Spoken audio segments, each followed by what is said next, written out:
Grabando. Ok. Muy bien. Entonces, se dedica específicamente a las funciones de la respiración, succión, masticación, deglución y habla en rojo porque solamente se dedica a algunos aspectos del habla. ¿Ok? En este caso, principalmente a la fonoarticulación. Y desde la gestación hasta el envejecimiento. Porque también en la gestación hay algunos fármacos que pueden influenciar en el crecimiento y también el desarrollo de algunas estructuras craneofaciales. ¿Y cuál es el objetivo del curso? Bueno, obviamente eso ya lo habíamos comentado, que cuando uno va a algún lugar siempre tiene que tener los objetivos definidos, ¿verdad? Entonces, principalmente los objetivos del curso son gestionar e intervenir. ¿Ya? Los dos tienen igual de peso. No siempre podemos intervenir, pero sí a veces gestionar. Entonces, el profesional, digamos, con perfil idóneo es el que sabe intervenir, por supuesto, y también el que sabe gestionar.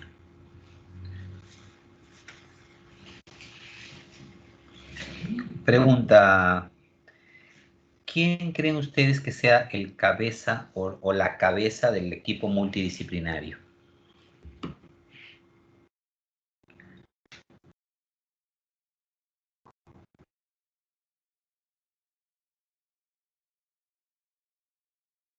Hola. ¿El cerebro? No, del equipo multidisciplinario de atención. ¿El psicólogo? El neurólogo, el El psiquiatra. médico, el terapeuta. El terapeuta. El otorrino, laringólogo. El otorrino. Terapista del lenguaje, profesor. ¿Va a emitir el diagnóstico? ¿Qué dice? El especialista. El fonoaudiólogo.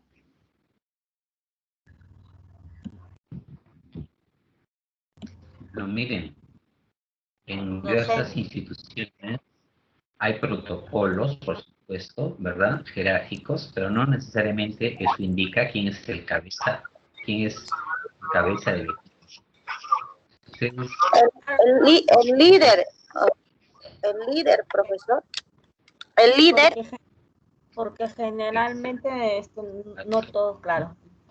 por ejemplo, en su familia, no solamente en su casa, sino en relación a toda su familia, siempre hay una organizadora o un organizador, ¿verdad? Que no es que alguien le haya dicho, oye, mira, tú eres el organizador de toda la familia, sino simplemente que tiene esa cualidad, ¿no? De ser el líder, de ser el que organiza, el que se compromete, el que da su tiempo sin pedir, obviamente, retribución por ese tiempo. El Entonces, representante del cabeza, grupo, como se dice. claro, ¿no? La cabeza del equipo es quien quiera hacerlo, quien se compromete a hacerlo. No importa que sea el médico, la profesora, el terapeuta, la enfermera, no sé, ya hasta incluso la propia madre de familia. Entonces, el gestionar para gestionar es importante que el profesional sepa ser líder, ¿no? Que, por ejemplo, un ejemplo, ¿no? Viene una señora y me dice, mire, vengo a evaluar a mi hijito, ¿quién la refirió? La profesora. Ok, ¿algún informe? No, me dijo que tenía problemas para comer. Ok, bueno, la evalúo, termino la evaluación y le digo, mire, su hijito tiene aparentemente, ¿no? No estoy seguro, pero aparentemente tiene un componente neurológico, que probablemente haya sido una lesión muy leve. Pues aparentemente, ¿no? Necesito confirmar con un neurólogo.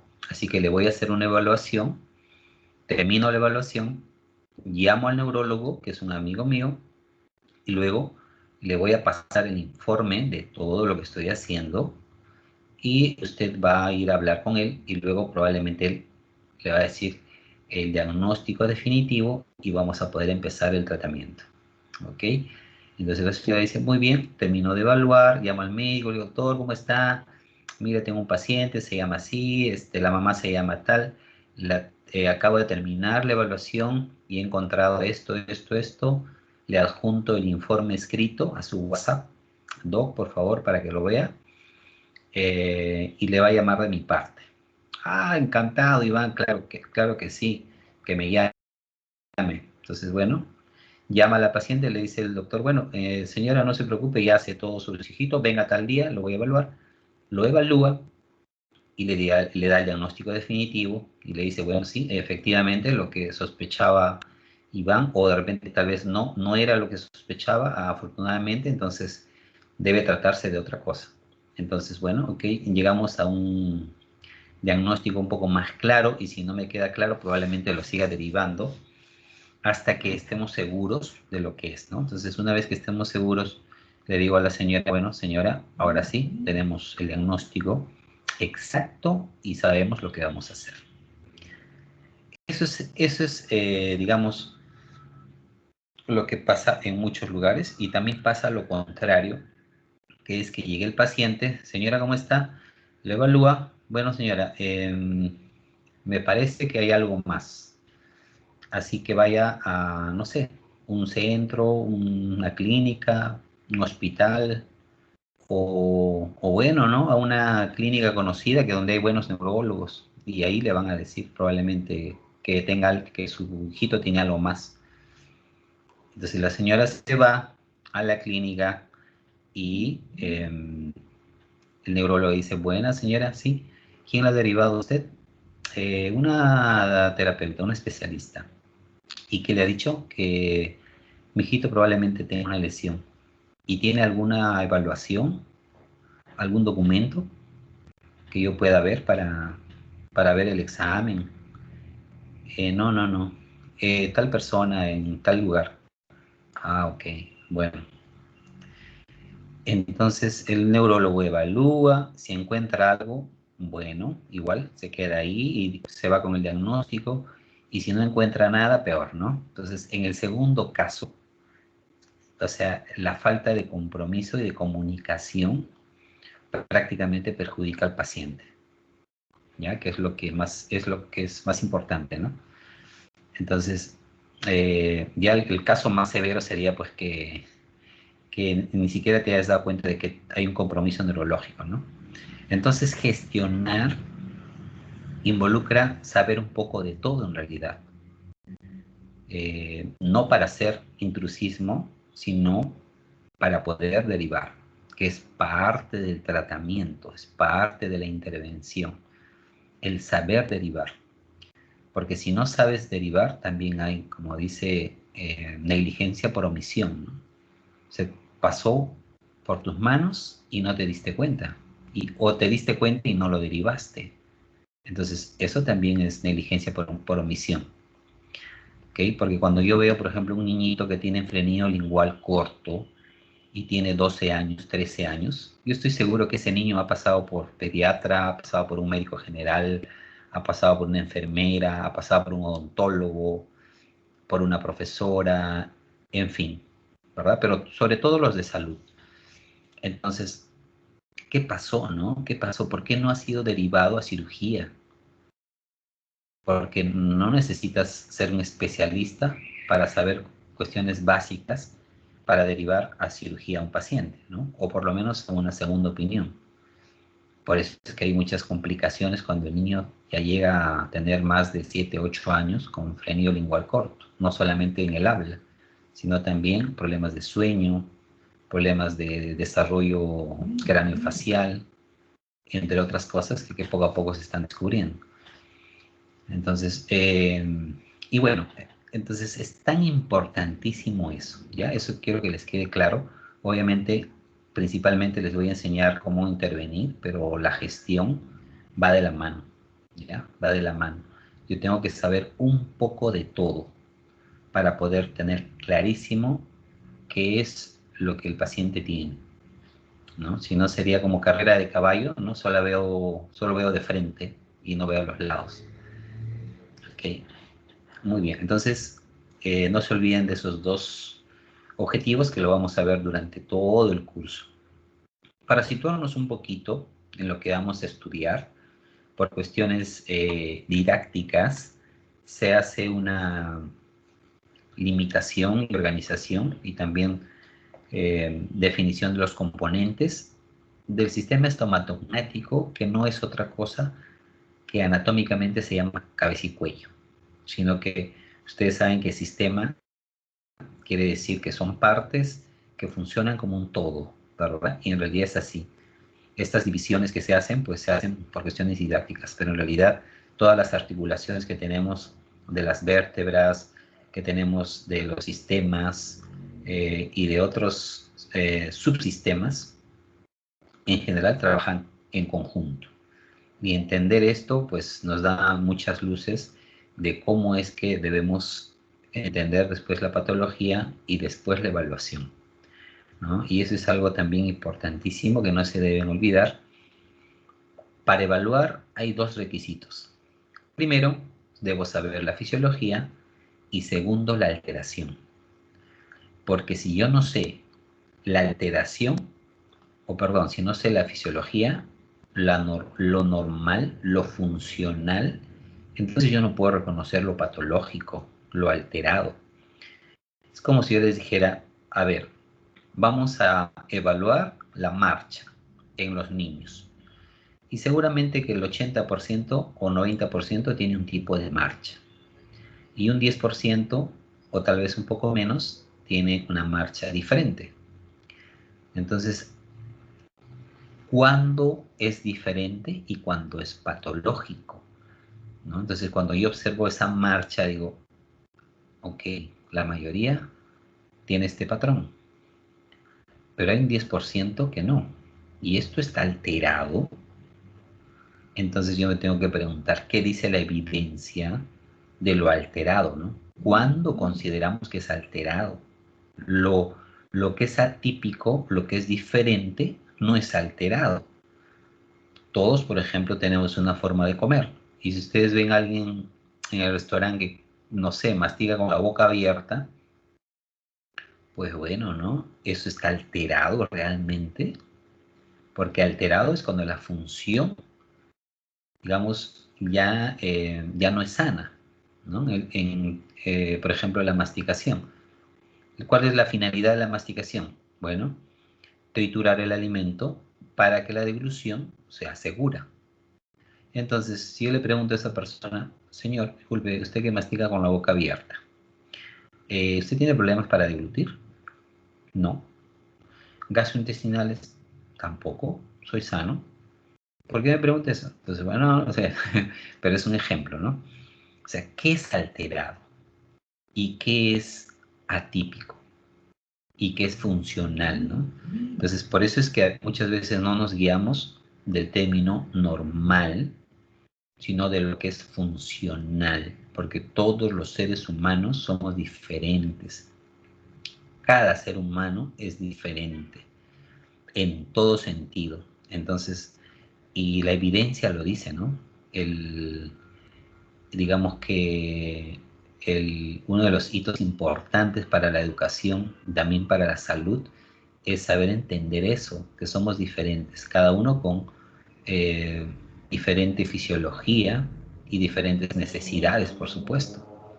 No podemos educar ni tampoco alimentar a todos por igual, ¿ya? Eso que les quede clarísimo. Ese concepto de que no, pero yo crié o los cuidaba a todos por igual, ese concepto, según la evidencia, ha cambiado. Todos los seres humanos somos diferentes. Algunos toleran la leche, algunos no lo toleran. Entonces somos diferentes. Igual igual en la educación, ¿no? Algunos necesitan algo, algunos no lo necesitan, algunos necesitan refuerzo, algunos no. Entonces, yo creo que la clave en el transcurso de los años va a ser en entender un poco eso. Muy bien, entonces, igual en terapia orofacial tenemos que, tiene que quedar clarísimo eso, ¿no? Estamos estudiando las funciones, por ejemplo, acá las estructuras esqueléticas, musculares, vasos sanguíneos, nervios, glándulas, las estructuras que rodean a los dientes. Todas estas estructuras van a participar en funciones, ¿no? Funciones que podemos decir que es un aspecto motor y también al mismo tiempo sensorial, ¿ya? Y esto lo voy a repetir. Siempre clasificamos por cuestiones didácticas, pero en realidad no es así. En conjunto se da la parte motora y también la parte sensorial. Es más, hay muchas investigaciones que se han hecho con anestesia y para bloquear los nervios sensitivos que llevan la información del tacto, del dolor, y vaya que la parte motora también se altera. Pero más importante que eso, en realidad son los centros de integración, ¿no? Los centros de adaptación, que poco a poco vamos a ir entendiendo. Entonces hay funciones clásicas y también de expresión facial y también posturales, que poco a poco lo vamos a ir desarrollando. Hay muchas funciones, una de las más conocidas es la succión, masticación, deglución, respiración, fonoarticulación, ¿verdad? Y las funciones estables en el tiempo son la masticación, deglución, respiración y la fonoarticulación, perdón, inestables y la fonoarticulación es estable. ¿A qué me refiero con estable y no estable? No estable quiere decir que se puede alterar y después reeducar y después otra vez se puede alterar.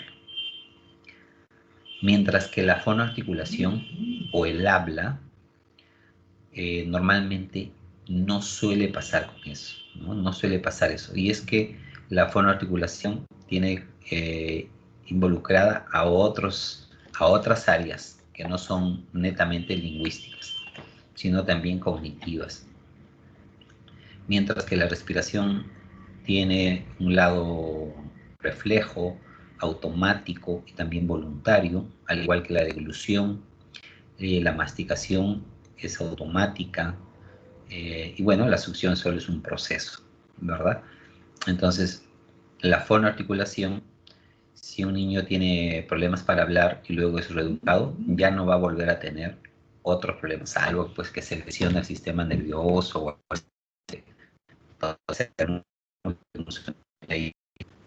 normalmente.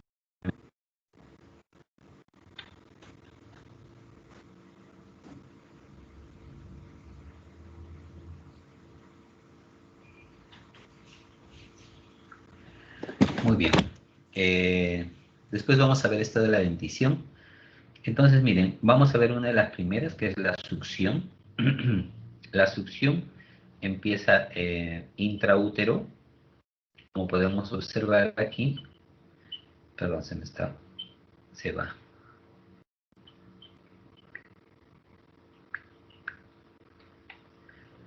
Miren.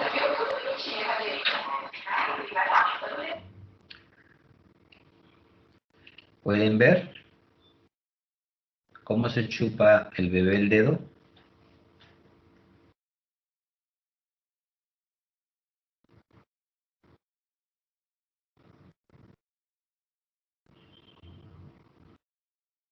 Hola. Sí, profesor. Sí se puede ver. Profesor, podemos ver.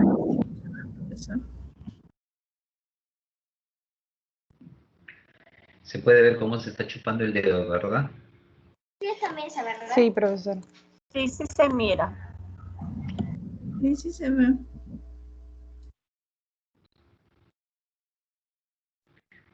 Muy bien. Profesor, disculpe una pregunta. ¿Y antes de las 28 semanas no sucede eso de la succión? Sí, pero ya en forma un poco más, digamos, madura, más rítmica a partir de las 28 y 33 semanas. Ah, ok. Le comentaba esto porque le preguntaba porque yo a las 20 semanas me saqué una ecografía y se Ujú. pudo ver claramente que que ella estaba chupando su dedito. Sí, sí se ve. Pero ya a partir de la 28 a 33 ya es más constante, ¿no? Ya digamos que hasta incluso podríamos decir que el reflejo está casi ya en proceso de maduración. Muchas ¿Ok? gracias, profesor. No se preocupe. Por eso es que muchos prematuros de 7 meses, aunque siempre se habla en semanas, ¿no? Pero en general de 7 mesinos, no tienen problemas para succionar, ¿no? Al principio a veces un poquito, salvo que haya otra complicación. Normalmente empiezan a succionar lentamente y hasta que ya despiertan. Y es porque el sistema nervioso periférico está muy maduro, o sea, las conexiones están ya hechas y esto sucede más o menos hasta los 6 meses de nacido, donde recién el sistema nervioso central empieza a controlar este reflejo, ¿no? Ahorita, desde esta edad, esto es reflejo, ¿ok? Esto es reflejo. Entonces, cuando uno dice la succión de dedo es patológico, ¿qué dicen ustedes?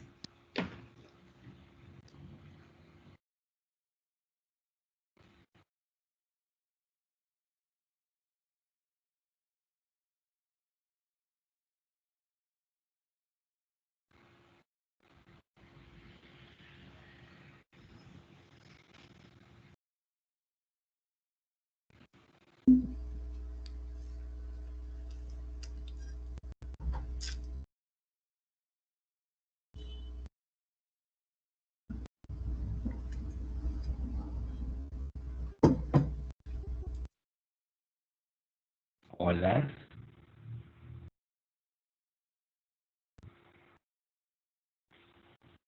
Profesor, ¿podría repetir la pregunta para entenderla mejor? Cuando vemos un bebé ya nacido y se chupa el dedo, ¿es patológico? ¿Es alterado? ¿Es normal? ¿Es atípico? Quizás sea normal, ¿no? Si lo está usando, también que lo está haciendo. Es ¿Qué normal. dice? No, normal porque a veces eso se evidencia en los bebés ya nacidos, han cumplido ya, pueden tener hasta cierta cantidad de meses y ellos a veces siguen succionando sus deditos. Y si tiene 3 años, Ese ya Si está tiene 3 años ya sería no es normal, es atípico. sí, Ah, tiene alguna dificultad ya, por eso. tiene un problema de repente. Porque el que, por ejemplo, bueno, yo por mis hijos, por ejemplo, hasta los 6 meses creo que se chupaban hasta los dedos de los pies, pero ya más grandecitos ya no. Entonces, por ejemplo, yo tengo mi hermana que tiene discapacidad intelectual leve, pero ella se chupaba hasta los 6 años. Y bueno, mi mamá no le prestó mucha atención y hubo una malformación, según el médico, en la parte dental y se hizo la corrección. ajá. Entonces, normalmente debería ser 1 hasta los 2 años, pero ahí mire, hay unos factores que es el tiempo, la frecuencia y la intensidad, ¿no? Hay algunos que solo se chupan en la noche un momentito y listo, no pasa nada. Pero ¿qué pasa si todo el día está con el dedo en la boca? ¿No? Solo para comer se saca el dedo de la boca.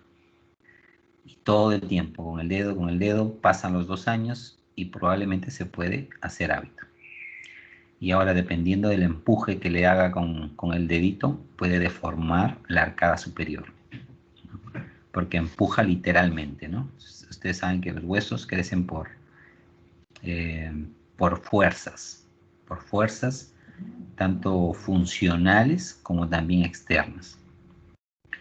¿Ok? Y una de esas fuerzas puede ser el dedo, que sobrepasa la fuerza que debería haber en el paladar, que normalmente él hace la lengua cuando está en reposo, y obviamente le gana a la respiración nasal y el paladar sube y la arcada se colapsa, ¿no? Literalmente.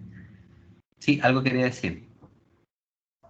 No, lo que quería comentarle era de que lo mismo sucede cuando los niños usan el biberón, ¿no? También los dientes, ¿no? Los que van saliendo y ya mientras más tiempo lo usen, también se van deformando. ¿Ustedes tienen alguna experiencia sobre eso?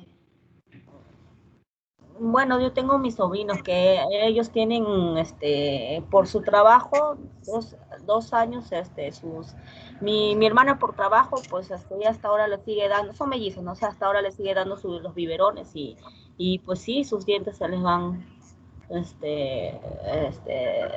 chuequitos se le van, colocando. Ya les he dicho que ya le deje de dar, ¿no?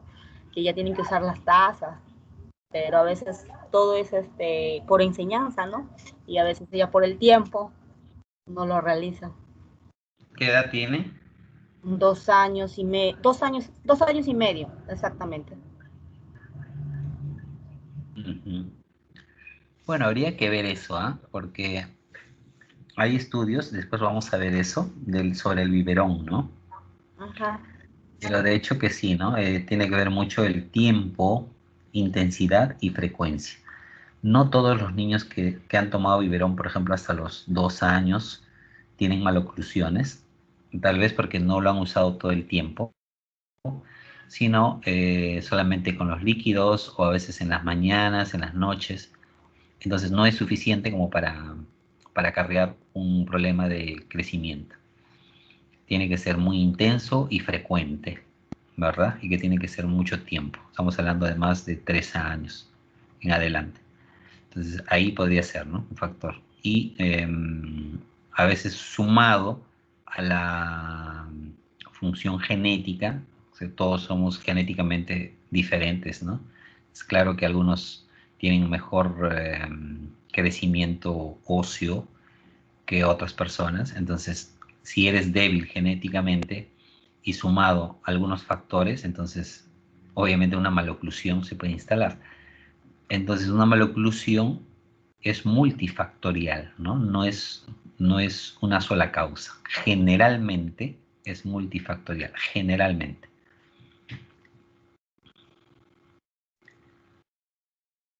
Muy bien, hasta incluso en muchos lugares se usa el chupón, ¿no? Para calmar a los bebés.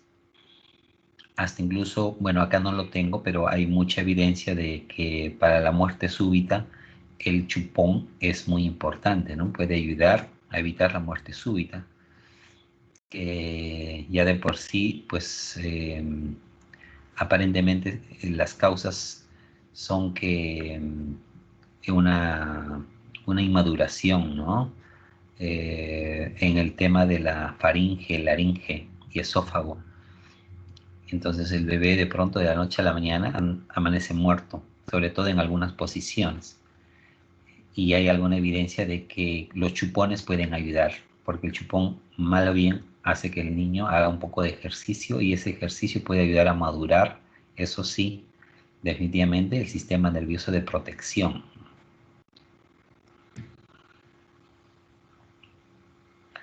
Muy bien, entonces, sí, Profesor, dime. una pregunta. ¿A Claro. qué edad salen, profesor, una pregunta? ¿A qué edad salen las muelas del juicio? A partir de los 18 años promedio. Puede ser un poco antes, un poco después. Ya, y Y si no y también es normal que no erupcionen o que no salgan, no, que no puedan salir en algún Sí, momento. ajá. Sí, claro. Como le dije, no todos somos iguales. Se considera alterado cuando molesta una función, ¿no? Entonces, cuando Ah, decimos que unas terceras molares están alterando, cuando ya salen, empujan, causan dolor, causan herida, causan un poco infeccioso, ¿verdad? Pero si no, no nos preocupen. profesor, y en ese caso, ¿qué se puede hacer? ¿Que lo extraigan o esperar que salgan Cuando molesta, en algún momento, ¿no? depende de posición, ¿ya? Por eso se saca una radiografía y en función a eso se ve si se saca o no. Ahora, la tendencia actual es no sacar ningún diente, ¿no? ¿Ya? Por los Ah, dientes se van acumulando. profesor, Ajá. gracias. Ojo que no todos los odontólogos tienen esa visión, ¿no? Porque ellos sacan el espacio requerido más el espacio que tiene y sus cuentas matemáticas son, bueno, si tengo este espacio y yo sumando mis dientes y han ocupado ese espacio y va a salir un tercer molar, ¿dónde va a entrar? Pero su matemática no se aplica al desarrollo craneofacial porque los dientes se van acomodando, ¿ya? Y si necesita una ayudadita, pues se ponen unos aparatos ortopédicos para que los dientes vayan encajando naturalmente, ¿no? Que no son brackets, por si acaso, ¿ya? Sino se llama SN4, SN2, SN1, que son aparatos ortopédicos funcionales, ¿ya? Son removibles y eso se puede poner desde los 3 años de edad.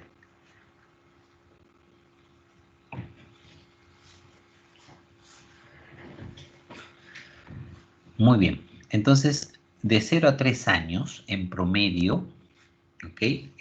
Los bebés tienen una mandíbula relativamente pequeña, o le llaman retrognatismo, porque pareciera que está un poco tirada hacia atrás. ¿Ok? Poco a poco esto va a ir creciendo a medida que succione el bebé o a medida que haga movimientos, principalmente. ¿Ya? Entonces se instalan muchos reflejos de protección a nivel anterior, que poco a poco, al pasar el tiempo, estos reflejos se van posteriorizando, ¿no? Tanto así que nosotros, este reflejo de protección que tiene el bebé en los labios, en el paladar, en la punta de la lengua, lo tenemos nosotros ahora atrás, ¿no? Cerca de la campanilla, como decimos nosotros, que el término correcto es istmo de las fauces. Y eso puede ir cambiando también. Un anciano, ese reflejo ya no lo tiene en el mismo lugar que un joven, ¿no? Cada vez se hace más posterior. Entonces, miren, este dibujito que ven aquí son los dientes de leche que se van formando hasta incluso terminando el primer trimestre, o sea, entrando de la etapa embrionaria a la etapa fetal. Ya los dientes de leche están iniciando su formación. ¿Okay? Por eso es que nosotros cuando examinamos dientes mal formados, preguntamos en la anamnesis, ¿no? Si ha tomado algún medicamento el primer trimestre, sobre todo antibióticos. ¿Ya? Y después, más o menos a los 4 o 5 meses, empiezan también la formación de los dientes permanentes. ¿Ok? O sea, miren que ya desde que el bebé nace, ya tiene todos los dientes en plena formación.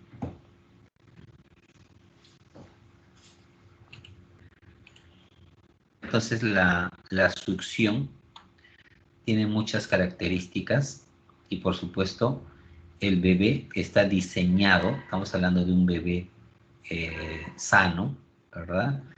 Que puede hacer contacto de los labios, puede hacer un control de todo este mecanismo que es reflejo, incluso las grasitas que tenemos a los lados, le ayudan para darle soporte al músculo bucinador que está a los costados, ¿verdad?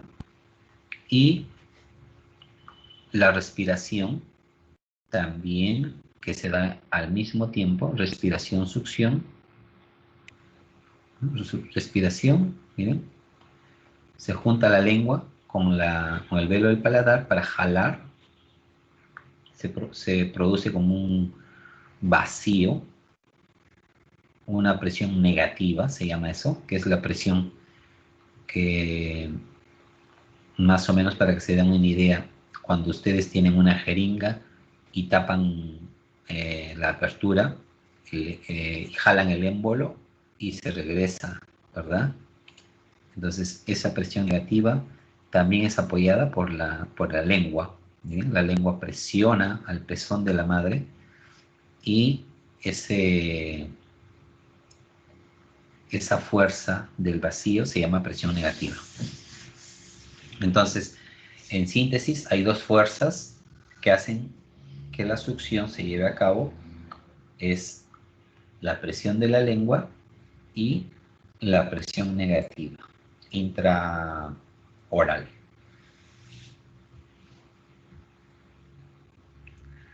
Muy bien, ¿qué es lo que habíamos visto acá?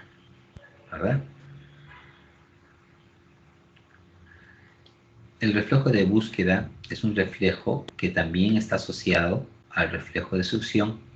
Digamos que es parte del reflejo de succión, y es que el bebé, apenas tocas uno de estos puntos cardinales, tú puedes ver que reacciona buscando el estímulo, ¿no? Este reflejo debe ser controlado más o menos a los 4, 5, 6 meses de nacido, justamente cuando empezamos a cambiar el tipo de alimentación.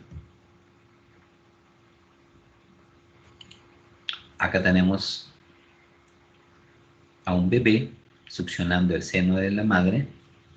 Y bueno, según los estudios, la succión del seno de la madre es un poco más fuerte que un biberón.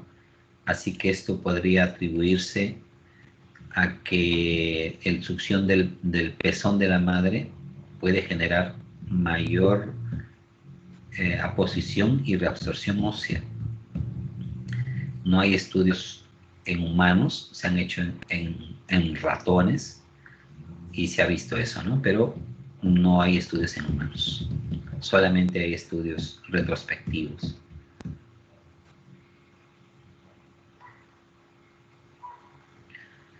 Okay, entonces aquí hay un estudio muy interesante sobre la lactancia materna exclusiva y riesgo de maloclusión dental. O sea, querían investigar si la lactancia materna exclusiva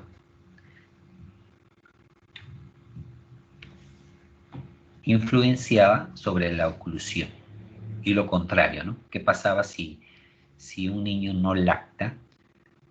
¿Cómo llega a formarse esos dientes, ¿no? Porque está claro que la lactancia hace que el niño tenga o realice una fuerza que puede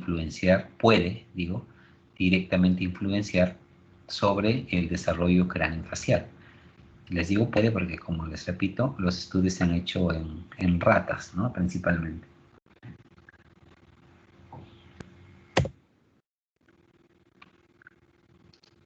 ¿Y qué encontraron? Dice, un enfoque de riesgo común que promueva la lactancia materna exclusiva hasta los 6 meses de edad para prevenir enfermedades y trastornos infantiles debe ser una estrategia poblacional eficaz para prevenir la maloclusión.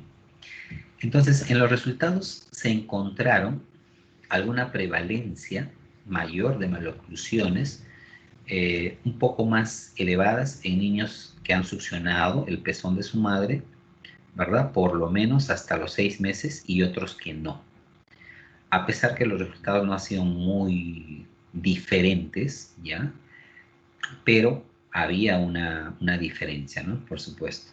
Entonces, mínimo debería succionar, según esta investigación, hasta los 6 meses. Y este estudio miren, que es interesante porque tiene una población de 1.303.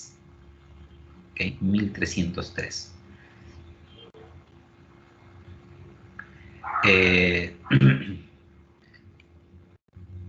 quiero que lean esto, ¿ok? Y me digan si están de acuerdo o no con este enunciado. Este es una cita textual de un libro de Irene Marchesán, que es el libro de motricidad orofacial. Perdón, fundamentos de fonoaudiología.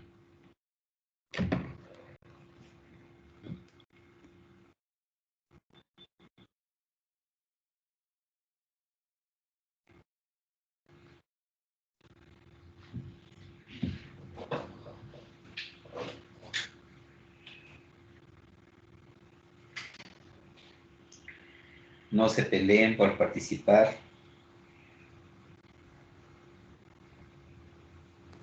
Profesor, es que ahí es un poquito contradictorio, ya que usted la otra vez nos mencionó que no era esencialmente la masticación para poder hablar. Sí, ¿cuál es su nombre, perdón? Luz Elena, usted nos mencionó, ¿se acuerda que le había comentado acerca de un curso de la CEPAL, que nos decía que una buena mastificación, una buena pronunciación, ¿no? Y usted dijo que no siempre es así, ¿no? Era en el caso, por ejemplo, de algunas personas que incluso no tenían lengua y podían masticar o mencionar algunas palabras. Hablar en general. Así es, ¿no? Y lo contrario, ¿no? Pacientes que no tienen ningún problema en masticación ni deglución y no hablan, ¿no? Como son los pacientes sordos profundos, ¿no? Bueno, ya un sordo profundo. Claro, como eran los hipoacúsicos, ¿no? En este caso. Sí. Entonces, bueno, pero quería mostrarles que sí, de esto van a encontrar muchísimo, ¿no? Y no es que no sirva, pero esto es del año, mira, en 1994, es un juicio de expertos. Felicio es una brasileña que estudia muchísimo, hace mucha investigación, no es mi amiga, pero es mi conocida, y ella misma, ¿no? En otros artículos actuales ha refrendado esto, aclarando que esa información era de juicio de expertos porque no había muchas investigaciones que respalden a lo que ahora es una realidad, ¿no? Que el habla no tiene absolutamente nada que ver con la lactancia, menos con la deglución, con la succión, con la masticación, ¿verdad? Y ni siquiera con la respiración. Ok. Profesor, Entonces, disculpa que sí, disculpa que le dale. interrumpa. Entonces, en este caso estaríamos hablando, por ejemplo, actualmente, ¿no? La gran mayoría en los trabajos de investigación nos piden, por ejemplo, con una antigüedad de 5 años. No quiere decir que de repente estudios anteriores no sean válidos, por ejemplo, como Piaget, Vygotsky, que aún siguen en la actualidad. Pero en este caso sí estaríamos aceptando que realmente las investigaciones, a veces un poco antiguas, son pasadas, porque las nuevas investigaciones van cambiando ese concepto o esa definición que fue en su momento quizás el boom, ¿no? Porque a través de juicios de expertos fue para en este caso la investigadora Felicio, pues fue aprobado, ¿no? Y los juicios, y por supuesto los expertos se equivocaron en ese momento. Es que no había forma, ¿no?, de saberlo. Ahora, gracias a los americanos, a los asiáticos que tienen tanta tecnología y equipos en el cual ellos pueden hacer estudios computarizados, entonces es casi difícil refutar, ¿no?, esos estudios que uno antes intuía, ¿no? Entonces uno decía, bueno, ¿qué hacemos antes de hablar? Aprendemos a masticar. Y antes de masticar, aprendemos a succionar y a deglutir y a respirar. Entonces decían, entonces son conductas básicas, ¿no? Básicas para el habla. Era un poco la lógica, ¿no? Por eso ustedes tienen que aprender algo importante, que la lógica no siempre va de la mano con las investigaciones, ¿ya? A veces puede ser que sí y a veces que no. Entonces, hay investigaciones antiguas de 1940, ¿ya? Que coinciden con lo que hoy se sabe, ¿no? Pero sin embargo, por alguna razón, pues no se le daba importancia, ¿no? Nosotros tenemos investigaciones antiguísimas que coinciden con lo que hoy pues ya es una realidad, ¿no? Gracias a las investigaciones de principalmente los americanos, los europeos y los asiáticos. Entonces, no toda investigación antigua es mala, pero por supuesto que se ahorrarían mucho tiempo solo buscando ya actuales, ¿no? 5 años atrás máximo, o 10, y eso es, ¿no? O revisiones sistemáticas, ¿no? O ECAs, ¿verdad? Profesor, Sí. soy María Teresa, pero si bien es Hola, cierto, María. todo lo que usted dice tiene mucha razón, pero también tenemos que tomar en cuenta que muchos especialistas, investigadores y médicos, muchos tienen muy inherente en ellos el aprendizaje que han podido tener, los estudios que han podido tener, y muchos a veces no avalan algunas cosas que, por ejemplo, salen y se quedan siempre en lo que ellos han podido conocer y en lo que ellos han podido utilizar, en lo que ellos les ha podido lograr que de repente un paciente o una persona pueda reaccionar bien. Por ejemplo, se decía sobre las praxias, ¿no? Que las praxias ya no se usan, que las praxias ya no se vencen, pero sin embargo, muchos todavía especialistas o muchas terapistas todavía la están usando, dependiendo de qué y para qué. Entonces, si bien es cierto, nosotras que ahorita estamos en el pleno estudio, tenemos que tomar muy en cuenta, como usted nos dice, la actualización de las investigaciones, de los conocimientos. También hay muchos, como le decía, médicos o investigadores, por ejemplo, también, ¿no? De otro tipo, que no necesariamente sean médicos, que se mantienen cerrados en lo que ellos ya saben y tienden muy poco a tener esos cambios de lo nuevo que están leyendo. Por ejemplo, ahora con lo del COVID, que se dice, por ejemplo, la doctora Barrientos dice una cosa, el doctor de acá del Perú dice otra cosa, entonces, entre todos, ¿no?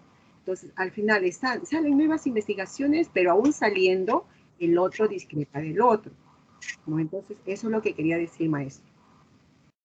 Sí, tiene toda la razón. Y eso hay, y en algún momento, en el otro curso, les voy a enseñar investigaciones de lo que están usando los fonoaudiólogos en el mundo, ¿eh? No solo acá en Perú, en Sudamérica, en Estados Unidos, también hay gente que todavía hace praxias, todavía hace sus soplos, a pesar de que está la evidencia, ¿no? O sea, y bueno, ellos dicen que, y nosotros hemos tenido muchos encuentros no muy gratos cuando hemos ido a dictar cursos a otros países, porque sale gente pues que también es docente y van con sus alumnos y ellos enseñan praxias, enseñan a soplar para rehabilitar el habla.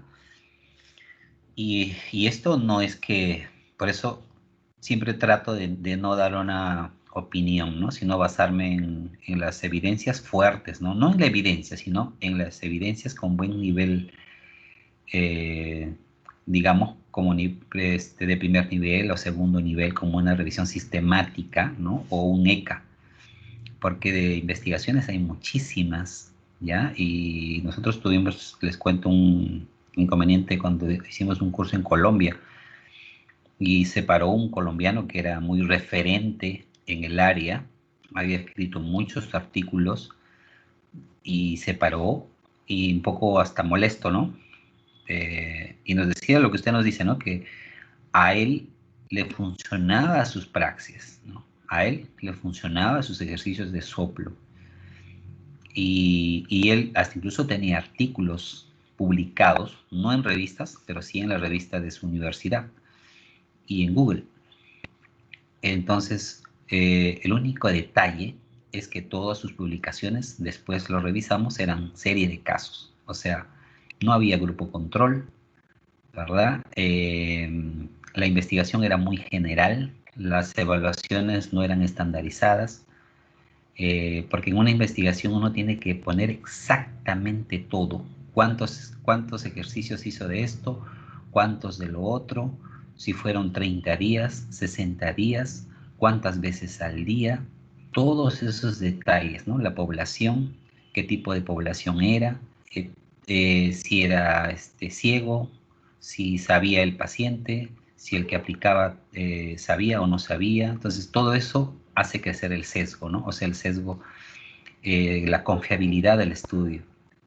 Entonces, y empezamos a analizar todos los trabajos porque dijimos, bueno, si él ha encontrado algo, veamos, ¿no? No debemos ser cerrados. Pero todas las investigaciones era serie de casos, ¿no? Era uno de 4 pacientes, el otro de 8, el otro de 10, pero ninguno con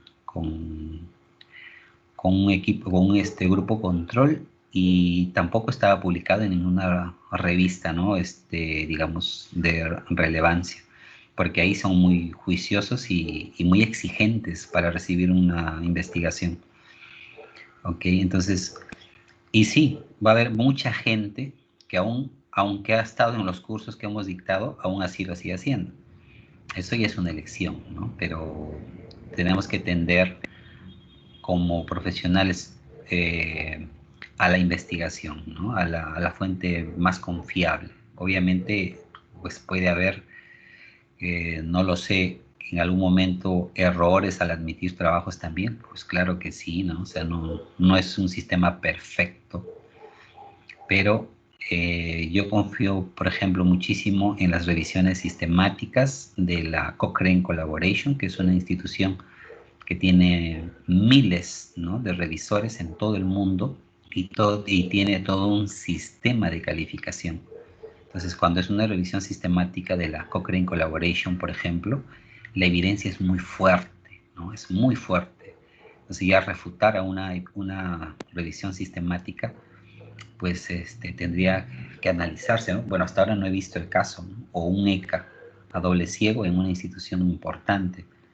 Esos son los trabajos que generalmente yo busco para un poco avalar, ¿no?, las cosas que hago y que enseño. Ahora, no siempre encuentro, por supuesto, ¿no? No hay en todos los casos. Pero vamos a ir viendo poco a poco las evidencias de lo que se está poco a poco aplicando, y al final, pues se los dejo a criterio de ustedes, ¿no?, por dónde quieren ir. ¿Ok? Muy bien, entonces, miren, aquí vamos a ver la succión. Este es un bebé de días. Quiero que vean, esta es una videofluoroscopía, y es como ahora nosotros estamos analizando, o cómo se está analizando también en todo el mundo, las diferentes funciones. Hay un análisis que han hecho los americanos y también los asiáticos sobre la succión, el habla, que eso después lo vamos a ver, pero más o menos es en base a estas investigaciones, y ven cómo se mueve y también ven el tema neurológico, ¿no?, las conexiones que se hacen, y son diferentes. Pero aquí lo que nos interesa es lo siguiente. En la succión, la laringe está bien protegida. Por eso es que un bebé puede estar echado y puede estar tomando su teta sin problemas, o su biberón. Entonces, la laringe está muy protegida. Es rara vez un bebé se atora, muy rara vez. ¿Okay?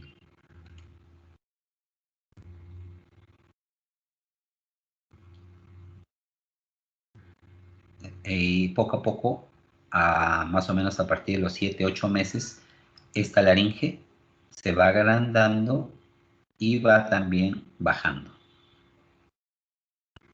Miren, por ejemplo, es un artículo que está citado en un libro de ortopedia, ¿ya? Es un libro referente en ortodoncia, en el cual se hizo una investigación de cómo hace más fuerza, dónde hace más fuerza el bebé al momento de succionar.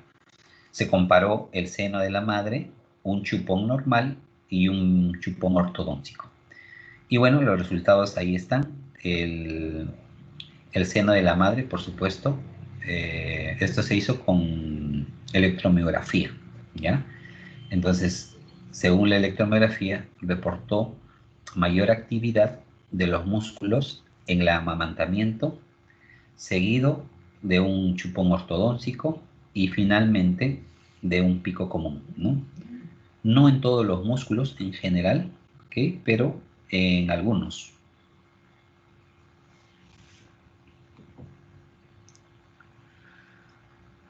La lactancia, prácticas de alimentación con biberón y maloclusiones en la dentición primaria. Miren, esta es una revisión sistemática, ¿ya? Que se hizo en el 2015, donde lo que se preguntaban era lo siguiente. ¿La alimentación con biberón se asocia a la maloclusión en dentición primaria, o sea, dentición de leche, en comparación con los niños que son amamantados?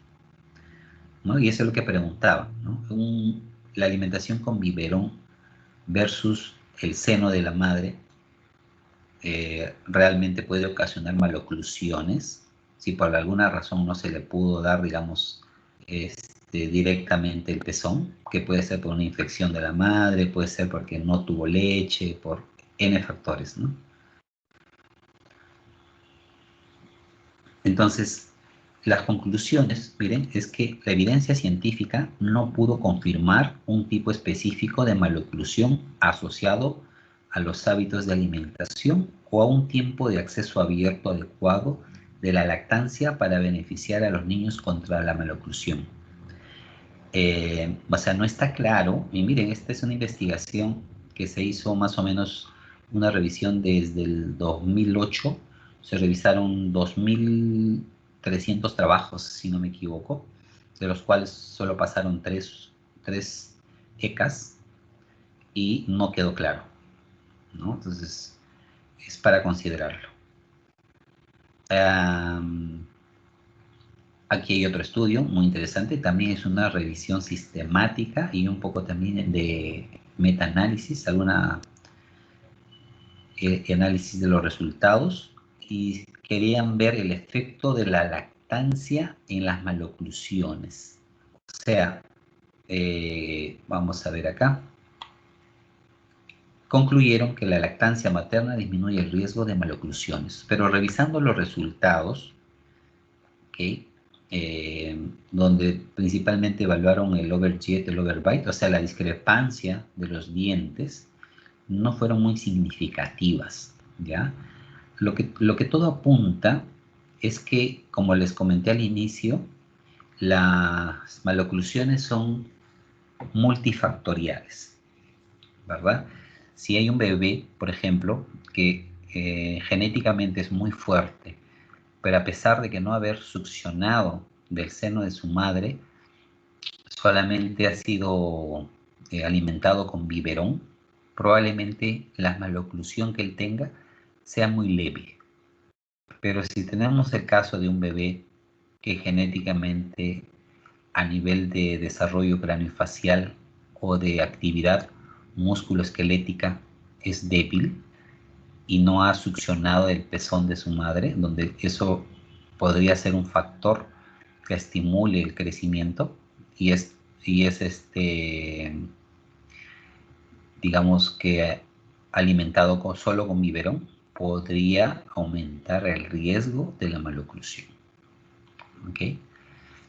Entonces, en conclusión, las maloclusiones son multifactoriales, ¿ya? Y hay que analizarlas desde ese punto de vista.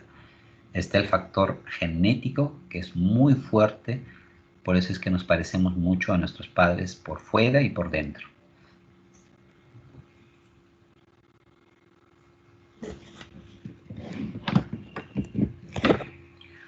Y este es un estudio un poquito más interesante porque involucra a la masticación, ¿no? Influencia de la duración de la lactancia materna en la calidad de la función muscular durante la masticación en preescolares.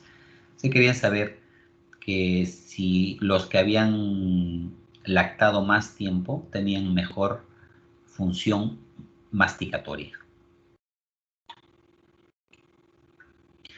Y concluyeron que sí, ¿no? Que a pesar de que no había grandes diferencias, los niños que lactaron más tiempo tienen una mejor eficacia, ¿no? Masticatoria, pero principalmente en base a fuerza, ¿ya? Que no necesariamente se trasluce en salud. Y esto lo pongo en azul porque es solamente un juicio de expertos, ¿ya? Que alguna vez estuvo de moda porque se suponía que el darle de un vaso, perdón, de un vaso a un bebé que no ha lactado el seno de su madre, pues podría mejorar o suplir de alguna manera esa fuerza que debería haber adquirido, ¿no? Al succionar del pezón. ¿Qué se encontró en los estudios actuales? Que sí había ganancia muscular, por supuesto, y también ósea, pero no en todos los componentes. Principalmente a nivel de la rama, del cóndilo y a nivel de los labios y los pterigoideos. Es un estudio que hace un par de años nada más se hizo. Pero en todo caso es una opción, ¿no? Es una opción. O sea, en bebés que no han succionado o que no pueden acceder al seno de la madre, una opción podría ser el vasito para que ayude a madurar el reflejo de succión.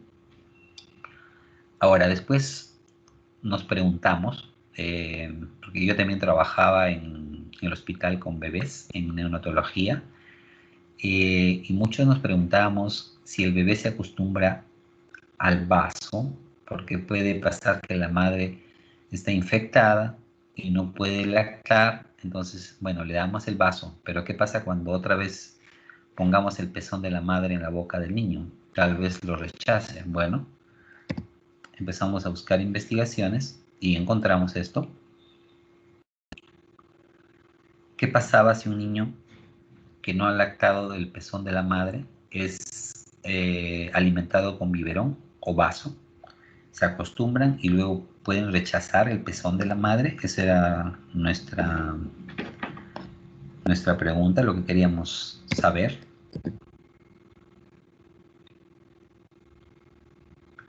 Y encontramos que no, que después de haber alimentado con vaso o con biberón, después el bebé puede regresar al pezón sin problemas, ¿no? Obviamente que también hay algunas alteraciones funcionales, como que a veces el bebé se puede meter el labio inferior al momento de succionar, o a veces mete la lengua, ¿ya? Pero no está asociado a la succión de vaso ni tampoco de biberón.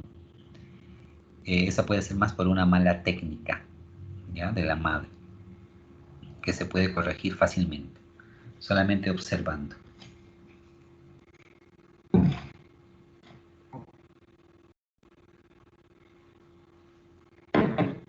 ¿Hasta ahí alguna pregunta, colegas?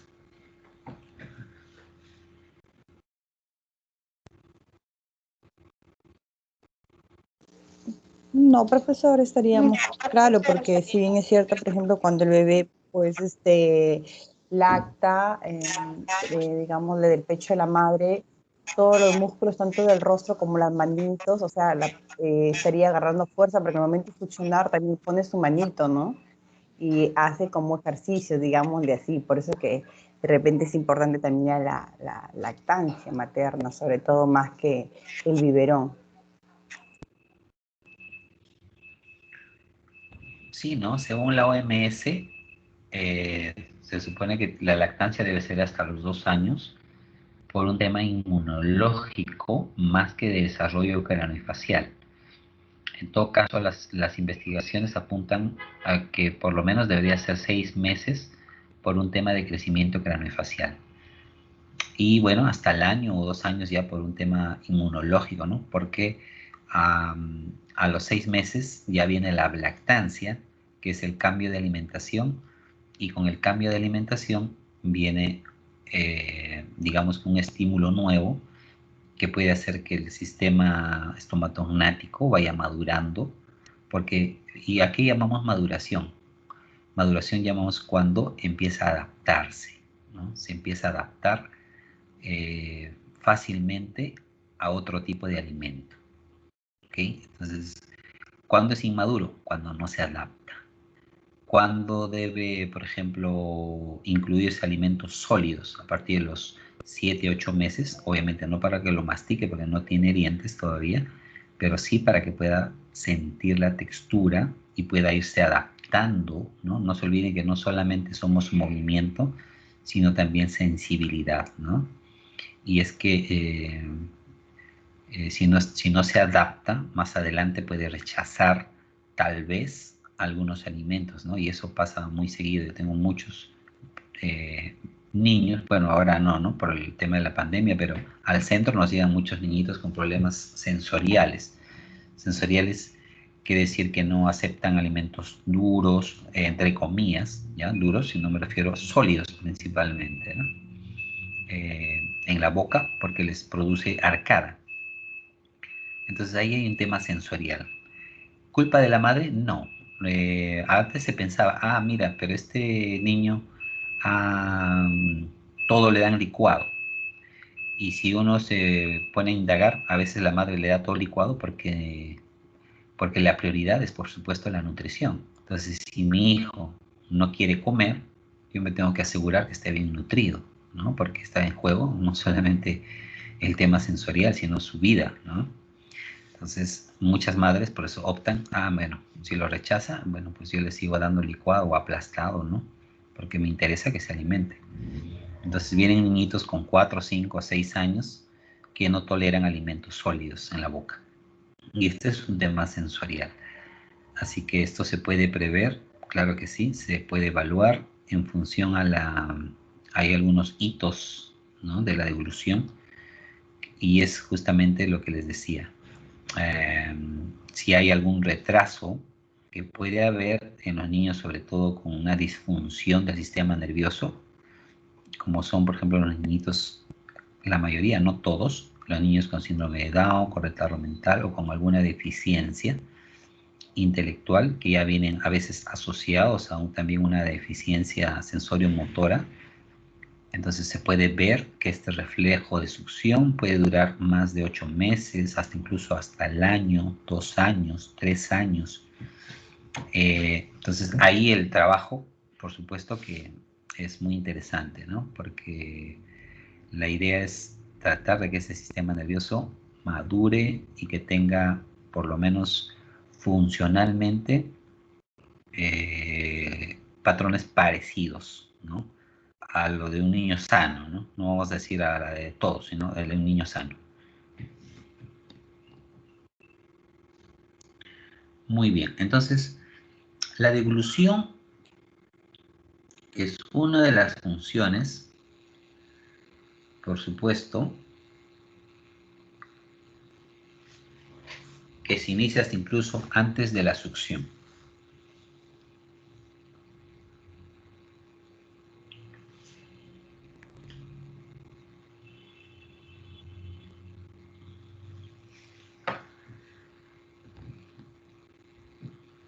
Ahí se puede ver. Chupa, deglute, líquido amniótico, ¿no? Okay. Entonces, hacemos muchas degluciones.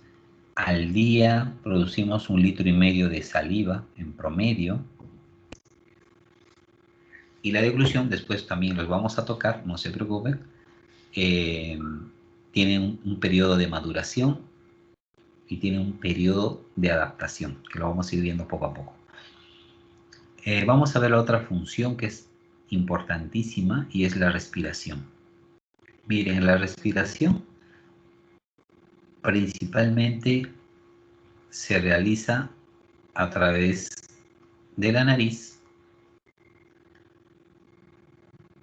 donde vamos a encontrar diferentes estructuras, como por ejemplo cilios, vamos a encontrar una mucosa, vamos a encontrar cornetes que están llenos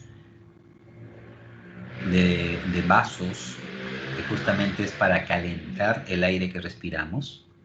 Y no solamente eso, porque si ustedes pueden ver, en el cráneo y en la cara tenemos huecos. Esos huecos son los senos paranasales. Entonces, cuando nosotros respiramos, el aire literalmente ingresa y se va hacia sus huecos.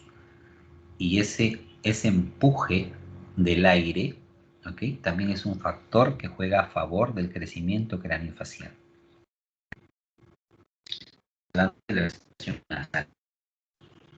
Entonces, al chocar con tantas estructuras, el aire cada vez se vuelve más veloz y tiene más fuerza.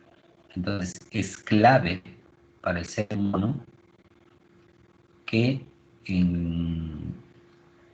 respirar por la nariz, ¿ok?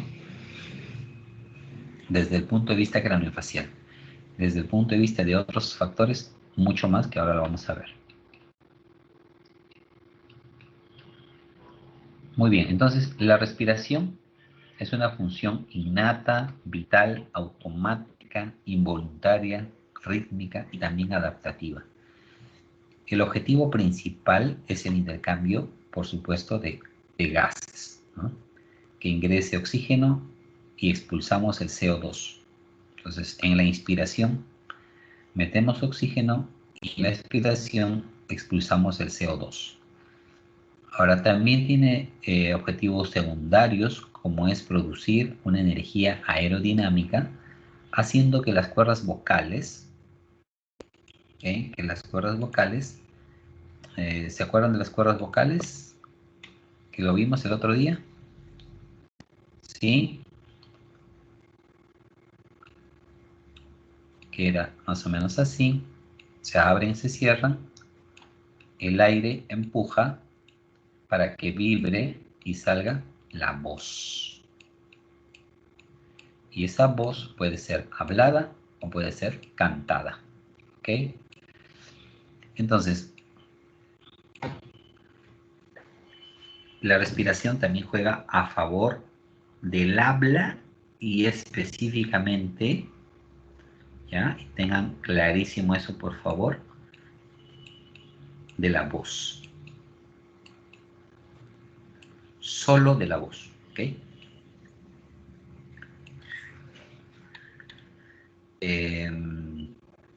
Muy bien, entonces ambas funciones se efectúan al mismo tiempo. Vamos a ver entonces, según el ciclo respiratorio, cuáles son las funciones que realizamos o cómo se materializa esto, ¿no? Entonces tenemos el tipo y el modo. Entonces, cuando hablamos de tipo respiratorio, nos referimos a cómo se expande la caja torácica cuando respiramos, ¿ya? Y cuando hablamos del modo, por dónde respiramos. Por la nariz, por la boca, por la nariz y boca.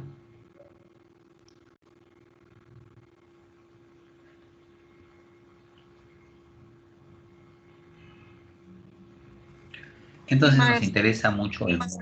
Sí, Listo, dígame. María Teresa.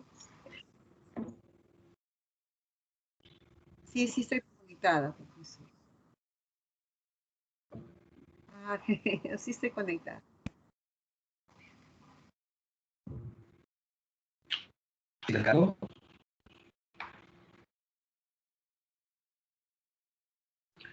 Hola.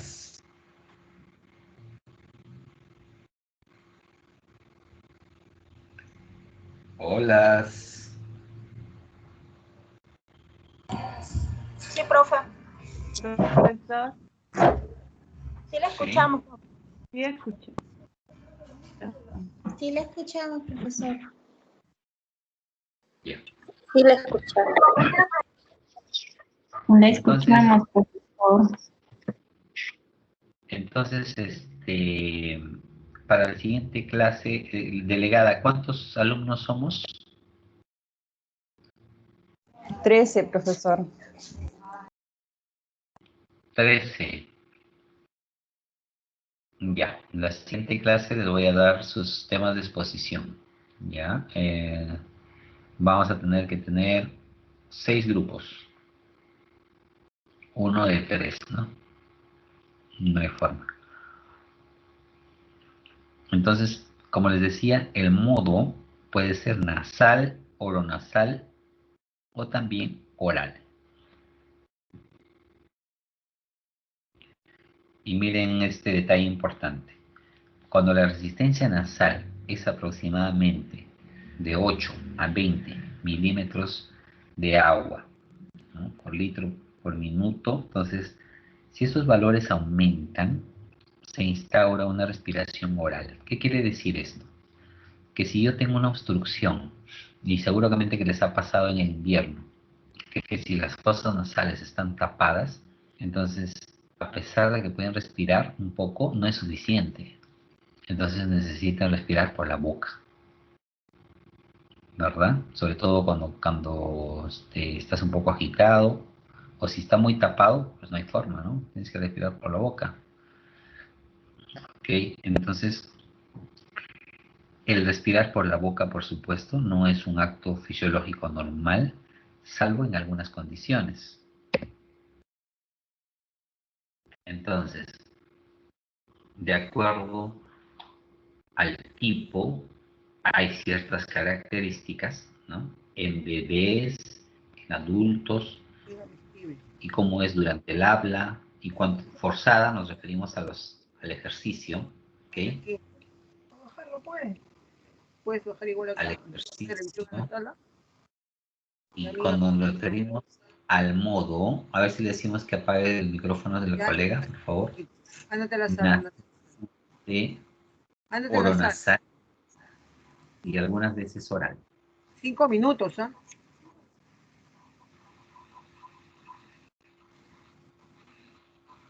Ok, entonces,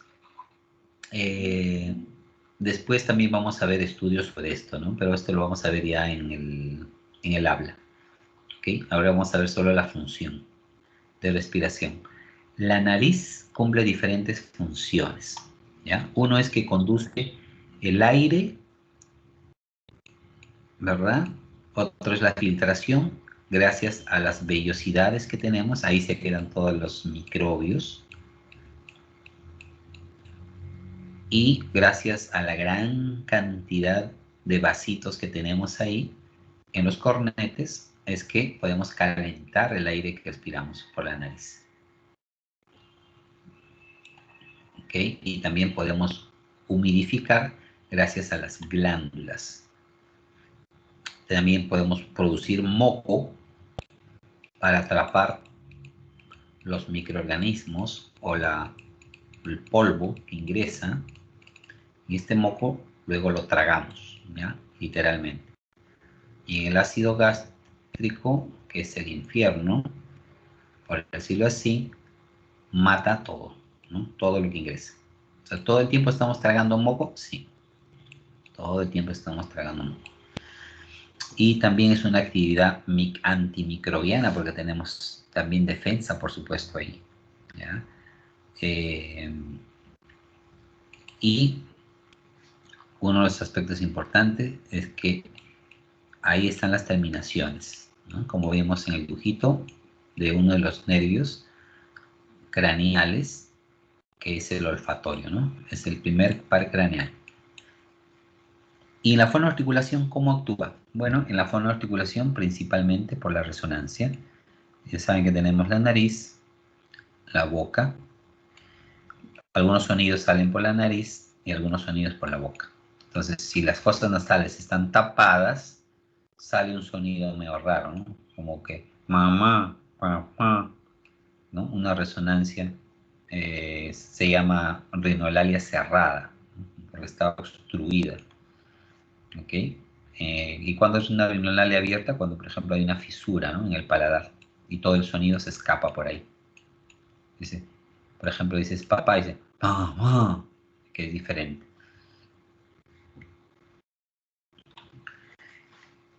Tenemos alteraciones del modo respiratorio, ¿ya? Según la obstrucción, y puede ser por muchos factores anatómicos, malformaciones congénitas, inflamatorios, Profesor, infecciosos. disculpe, antes que Dígame. continúe, ¿me podría decir en qué consiste la actividad antivirótica? No la puedo apuntar rápido. Es contra los virus. Microbiana. Puede ser bacteria, puede ser algún otro microorganismo. O sea, en los dos se encarga de eliminar bacterias o virus. Exacto, en general, ¿no? Atraparlos y eliminarlos. Ok, gracias, profesor. De nada. Ahora miren, ¿qué es lo que pasa? Ahora ustedes se preguntarán, ¿no, profe, por qué es tan importante todo esto de saber las alteraciones del modo? O sea, cuando nosotros respiramos por la nariz, ¿por qué es importante saber que estas alteraciones que pueden tapar, ¿verdad? Parcial o totalmente las fosas nasales, ¿en qué pueden perjudicar a un niño? ¿Ya? Según las investigaciones, si esta obstrucción dura más de 3 meses, ¿ya? Se puede instalar un hábito, ¿ya? Un hábito, que quiere decir que el niño tiene su, por ejemplo, desvío del septo nasal, entonces el niño no puede respirar bien por la nariz y empieza a respirar más por la boca. Tanto así que ya no usa la nariz, sino la boca. Entonces eso va a producir un hábito, si es que lo tiene más de 3 meses, y ese hábito, obviamente, de respirar todo el tiempo por la boca trae consecuencias, muchas consecuencias. ¿Ya? Entonces, los niños que frecuentemente van por ejemplo, al médico, ¿no? Todo el tiempo se resfrían 5 veces, 6 veces al año. Y es que, porque justo como preguntabas, si por ejemplo muchos de los virus que ingresan por la nariz son llevados inmediatamente hacia, hacia, la, hacia el estómago, al ácido gástrico, prácticamente ahí son destruidos, ¿no? Igual las bacterias. Pero si van por la boca, entonces ahí cambia un poco la figura, porque se pueden quedar a nivel de la faringe, se pueden instalar ahí, se pueden hacer una cantidad enorme de bacterias y pueden inflamar, y al final ustedes saben que lo que empieza como algo viral puede convertirse en algo bacteriano, ¿verdad? Hasta incluso los virus se pueden asociar con las bacterias, entonces empieza a complicar todo, ¿ok? ¿Qué es lo ideal? Obviamente que estos niños hagan terapia, pero primero se tiene que resolver, por supuesto, la obstrucción, ¿no? No se puede hacer tratamiento del hábito de respirar por la boca si no se ha resuelto la causa. Eso parece algo lógico, ¿no? O sea, si el niño tiene un desvío de septum nasal o de tabique desviado, como le llaman, pues tiene que cirugía, si es que esto es el origen de la falta de oxigenación y el uso de la respiración oral. No queda otra. Entonces, la terapia sería en vano. O sea, todo el proceso terapéutico para hacer que el niño respire por la nariz sería imposible, ¿no? Tal vez en la terapia lo haga bien todo, pero la respiración es algo inconsciente. Entonces, y él no va a poder respirar por la nariz todo el tiempo. Entonces, es imposible que puedan ustedes crear un hábito, ¿no? Porque en la terapia lo que se hace es crear un hábito o cambiar un hábito, ¿ok? Entonces, ¿queda claro eso?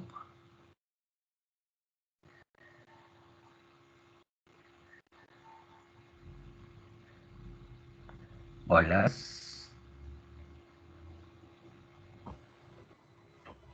Sí, profesor. Sí, Profesor, yo profesor, quería está claro. comentar, en la universidad tenía una compañera que el primer año no tenía muchos problemas con esto de la sinusitis, pero esto se fue agravando. Y ella me comentó que también de niña había tenido ese mismo problema, pero ya lo había superado. Y ahora en la universidad se la agravó y su habla también cambió, se volvió a, o sea, nasalizaba, ¿no? y hasta que terminamos la universidad seguía con ese problema. Entonces, hasta su manera de hablar, de exponer también, de alguna manera se alteró, ¿no? Porque ya no podía, la respiración le faltaba, ya no podía hablar de la misma manera, se le dificultó. Así es. Y principalmente esto puede ocasionar pues muchas cosas, ¿no? Como por ejemplo, alteraciones craniofaciales, porque la respiración nasal tiene una influencia directa en el crecimiento y modelación del paladar, ¿no? Empuja literalmente hacia abajo y la lengua hacia arriba y así se crece armoniosamente. También el sueño. Los niños que tienen respiración oral tienen microdespertares por las noches. Entonces, no duermen bien y esto incluso puede producir alteraciones del aprendizaje. Y en el habla, lo pongo en rojo, porque puede cambiar la resonancia principalmente, ¿ya? Principalmente la resonancia, pero no el habla. O sea, no la articulación. Entonces, hay dos tipos de respiración, que una es la respiración vital, que es la respiración que necesitamos para vivir, y la otra respiración, que es la adaptativa, que la usamos para hablar, para cantar, principalmente. ¿Okay? Y es la que nosotros tenemos que conocerla bien. Cuando queremos trabajar algún tipo de terapia, no mezclar, ¿verdad? Porque eso es lo que dice la evidencia y la neurociencia hoy en día. Lamentablemente, la mayoría de lo que está, digamos, lo que es buena información está en inglés, lamentablemente digo, pero también tenemos el traductor, ¿no? Ustedes van a encontrar que los neurocientíficos incluso hacen charlas que están colgadas en YouTube en inglés y van a encontrar lo nuevo que están descubriendo, ¿no? Y una de ellas que nos sirve a nosotros como terapia es que los ejercicios, y eso lo están haciendo en terapia física, neurocientíficos en Estados Unidos, tienen que ser muy parecidos a la función para restablecer una función, valga la redundancia. ¿Okay? Entonces, si salen de la función, probablemente no se logre el circuito que uno quiere, ¿no? A nivel neurológico.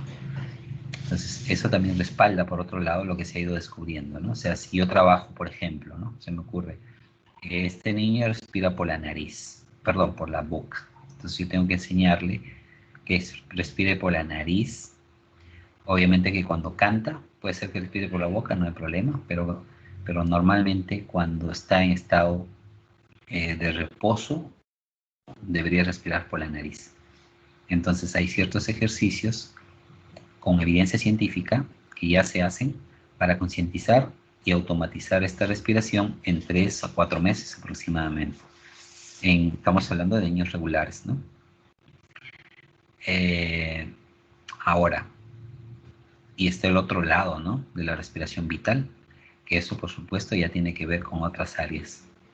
Pero en la parte terapéutica, principalmente nosotros nos encargamos de resolver los hábitos de respiración oral, hábitos. Pero hay un requisito que es resolver el tema de la obstrucción, o sea, ¿por qué el niño llegó a hacerse ese hábito? ¿No? Entonces, resolvemos y empieza el tratamiento. Antes, no. También puede alterar, por supuesto, los dientes, como mencionó la colega, o sea, si respira por la boca, este aire también empuja y es una especie como que el dedo, ¿se acuerdan? Que al succionar el dedo puede empujar el paladar, entonces también puede darse que este aire, si bien es cierto es una fuerza muy pasiva, pero todo el día, todo el tiempo, aumenta esta fuerza. No sé si ustedes han visto alguna vez en un río una gotita que modeló la piedra, ¿verdad? Algunas piedras modificadas por la corriente del río, Y uno puede decir, ¿y cómo puede ser posible que el agua puede modelar una piedra, ¿no? Es tan fuerte. Y es que no es tanto la fuerza, sino la frecuencia, ¿no? Que todo el tiempo una gotita puede modelar a una piedra. Y es lo mismo. La respiración oral todo el tiempo puede hacer modelar alteradamente al paladar. ¿Okay? Y el paladar se vuelve alto. Y con consecuencia la oclusión, ¿no? Profesor, una pregunta. En el Sí, caso, claro. por ejemplo, cuando uno tiene el tabique desviado, por ejemplo, hay personas que tienen el tabique muy desviado y que les dificulta respirar. En ese caso, también están respirando por la boca. A veces pueden ser adultos o pueden ser niños, ¿no? Así es. Sí, la idea es resolverlo en realidad, ¿no? La cirugía a veces es una buena opción. Entonces, alguna vez yo tuve un paciente que tenía, por ejemplo, alergia a la humedad. Entonces, respiraba por la boca el niño porque, pues Lima es húmedo, ¿no? Entonces, la mamá me decía, ¿y qué hago, Iván? Digo, bueno, mientras sigas en Lima, pues, la alergia no se va a ir. ¿Y qué hizo? Se fue a Chosica, ¿no? Que donde es un clima un poco más seco. Mejoró su alergia y ahí empezamos la terapia, ¿no? Entonces le hice los ejercicios, le hice la dosificación todos los días, 4 meses, y más o menos, sí, pues 3 meses habrá durado la terapia y el niño recuperó o cambió, mejor dicho, el hábito de respiración oral a la respiración nasal. Pero no lo hubiera podido lograr, y eso se lo puse claro, ¿no? Mira, o sea, si te quedas es por gusto la terapia, porque le voy a hacer 1 hora de ejercicios y él va a hacer 23 horas de respiración oral, o sea, y a un niño que sea consciente de hacerlo todo el tiempo pues, es imposible, ¿no? Entonces, Profesor, una consulta. sí, Yo claro. tengo un niño de 4 años y ya he notado, por ejemplo, que cuando él habla, está hablando y como que habla rápido y después, en lugar de tomar aire por la nariz, lo toma por la boca. Es decir, por ejemplo, claro, mamá, y empieza y sigue hablando. Entonces, pues, como que hace como ese respirar por la boca. Y yo, por ejemplo, he intentado decirle, ¿no? Para, mi hijita, se hace de esta manera, o sea, también, digamos, no tan pronunciado, decirle como que se tome su tiempo para respirar y no esté respirando por la boca, pero no sabría de repente cómo podría hacer o tendría que llevarlo yo a una terapia de lenguaje o algo así, cuando se va a expresar, no sé. Es algo que yo he notado siempre, por ejemplo, cuando Sí, tiene que decir algo que sea muy, muy largo. claro, por eso les mostré este cuadrito. Miren, acá. Por ejemplo, miren, cuando uno está tranquilo, normalmente debe ser la respiración nasal. Eso es lo normal y sin ruido. O sea, no debe ser una nasal silente cuando uno está tranquilo. Por ejemplo, cuando está viendo televisión, ¿no? Si usted observa a su hijo viendo televisión, su respiración debe ser nasal, con los labios no necesariamente bien ocluidos, ¿verdad? Pero su respiración silente. ¿Y qué pasa si habla o canta? Puede ser oronasal, o sea, por la boca, por la nariz, y algunas veces oral. ¿Ok? Y forzada, cuando está haciendo ejercicios, puede ser también oronasal, o algunos deportes como la natación, oral. Esto es lo normal.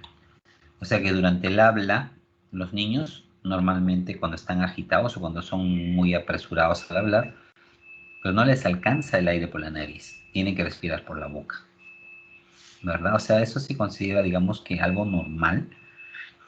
Deberíamos alertarnos si es que el niño cuando está durmiendo siempre, no de vez en cuando, siempre está con la boca abierta respirando. O cuando está tranquilo, está con la boca abierta respirando. Entonces, ahí diríamos que está yéndose para un hábito de respiración oral. Pero es normal que los niños cuando están agitados, a partir de los 4 o 5 años, empiezan a hacer una respiración oral profunda y hasta incluso repiten algunas sílabas, ¿no? Porque se están terminando de coordinar las áreas del habla con los órganos, con la lengua, con los labios, con la laringe, la faringe. O sea, están haciendo los últimos ajustes.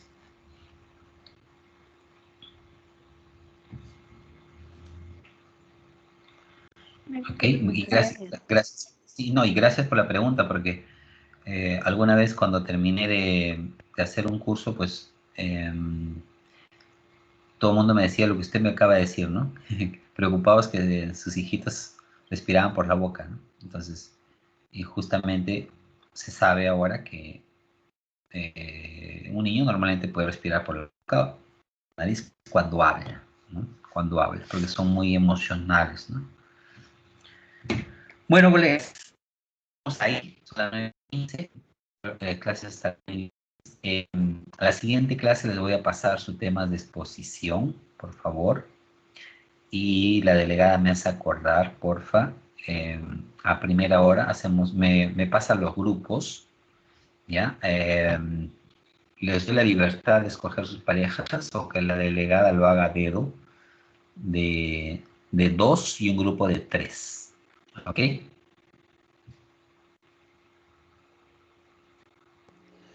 Ok, profesor, ya voy a avisarles por el grupo de WhatsApp, pues a ver cómo determinan ellas mejor. No debe ser después que me cuelguen.